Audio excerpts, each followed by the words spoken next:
Somebody who reached out to me is Andrew Tate, who's extremely controversial. From the perspective of a lot of people, is a misogynist. I've heard his name, and I know that there's a lot of controversy around him. Maybe you could familiarize me. Is he an athlete, a podcaster? He used to be a fighter, a kickboxer, I believe. During that and after that, I think he was in a reality show. He had all these programs that are basically like pickup artist advice. He has this like community of people where he gives advice on how to pick up women, how to be successful in relationships, how to make a lot of money. A lot of the criticism that he gets is it's like a pyramid scheme where you convince people to join so that they can make more money, and then they convince others to join, that kind of stuff. But that's not why I'm interested in talking to him. I'm interested because one of the guests, maybe I should mention who, but like one of the female guests I had said that her 2 kids that are 13 and 12 really look up to Andrew. And I hear this time and time again. So like he is somebody that a lot of teens, young teens look up to.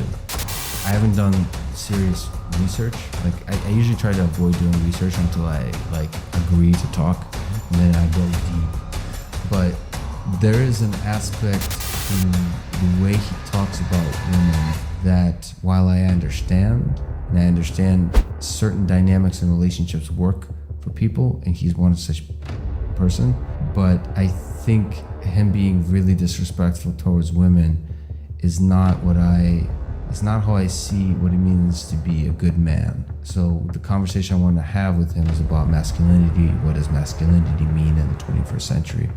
And so when I think about that kind of stuff, it's like going into a war zone.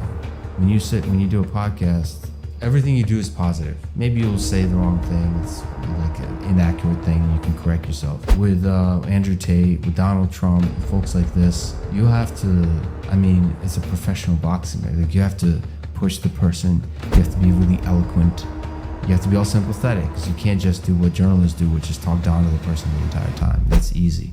The hard thing is to empathize with the person, to understand them, to steelman their case, but also to make your own case. So in that case, about what it means to be a man. To me, a strong man is somebody who is respectful to women. Not out of weakness, not out of social justice warrior signaling and all that kind of stuff, but that's what a strong man does. Like they don't need to be disrespectful to prove their position in life. He is often, now, a lot of people say it's a character. Being a misogynist is a kind of for entertainment purposes. So like an avatar. Yeah, but to me that avatar has a lot of influence on young folks. So the character has impact. Oh, I don't think you can separate the avatar and the person in terms of the impact, as you said. In fact, there are a number of accounts on Twitter and Instagram and elsewhere in which people have only revealed their first names, or they give themselves another name, or they're using a cartoon image.